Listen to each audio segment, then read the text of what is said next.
We're in the Altar Valley in the desert south of Tucson. When I first came here a couple of years ago, I met a fella. Some people called him a racist, some people called him a hero, some people called him a vigilante, some people called him a patriot.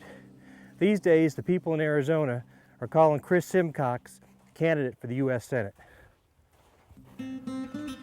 How'd you get into all this? What brought you out here to the desert? September 11th, terrorist attacks. I decided to enlist in the military. Too old, it wouldn't take me. I was on a camping trip and I found over a period of 3 days, I encountered over 300 people traipsing through this national park that were not Boy Scouts.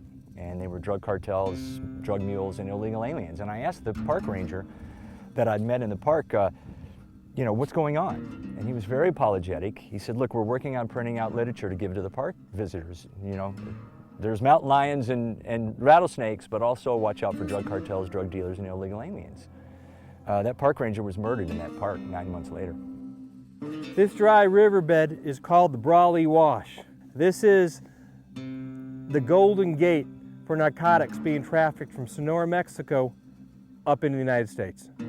Over on that side of the wash is Mrs. King's house, headquarters for the King Anvil Ranch. 31 miles that way, Mexico. Down this way, Tucson. Before the economy tanked, how many people a year came through this valley? About 250,000 a year were being caught, just in this one valley. And since they built the fence to the south of us, how has that affected the numbers? The numbers are down, but the people are still coming. The trails are still being used. Now the trails don't come north and south as much as they used to.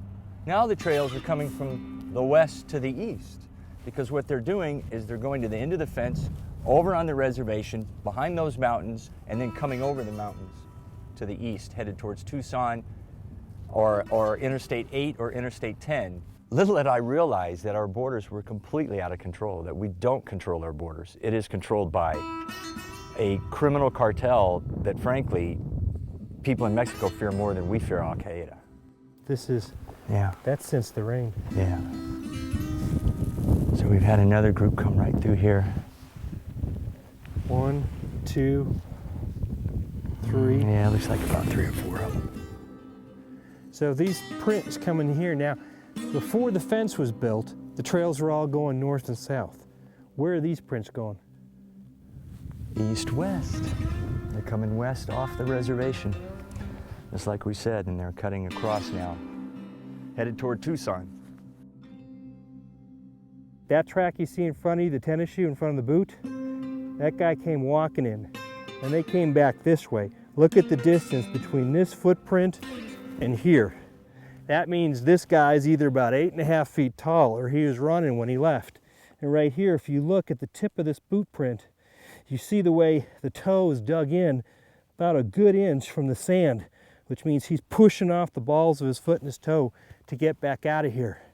This guy is most likely, because we had rain, this print's after the rain, this guy is most likely running away from that Border Patrol unit that we just saw down the road. Chris, it looks like, you know, Border Patrol's down here. There's a pretty significant presence. Looks like their vehicles are newer than the last time I was down here.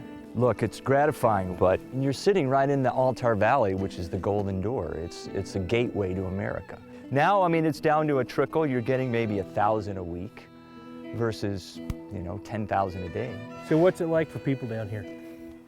It's still living in the middle of a freeway for drugs and people, you know, where it's down, but it's still coming. Yeah. And people like the Kings have been so desperate for help that they turn to the Minutemen. One thing they have settled here in Arizona is how to stop illegal alien bovines. This is the cattle guard. If you're a person or a car, you can go across. If you're a cow, it doesn't work. You think Mrs. King would let us talk to her for a bit? I'm sure she would. Secretary Napolitano, in her talks, is saying that the southern border is much more secure than it was before, and it's time to move on from security.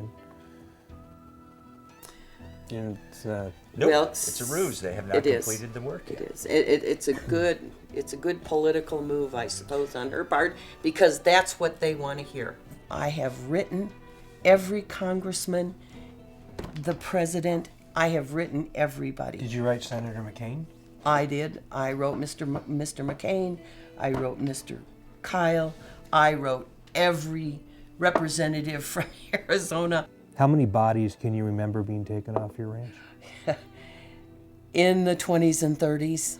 The numbers are down a little bit, but last year we had 4 reported out here. This past summer, a 12-year-old child and her mother, not a mile away from here. Not a mile away from here. How did they not make it into the headquarters? What happened a mile away? They were dead.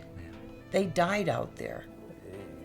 Is it safe for your grandkids to play out in the yard? I went to the backyard with my 2-year-old granddaughter to hang some clothes. She wanted to run out and play. And there were 3 men in the backyard. And they said, "Take us to Phoenix." Well, had my granddaughter run out ahead of me, she would have been in their clutches and we would have been on our way to Phoenix. Say you're elected. You're now the junior senator from Arizona.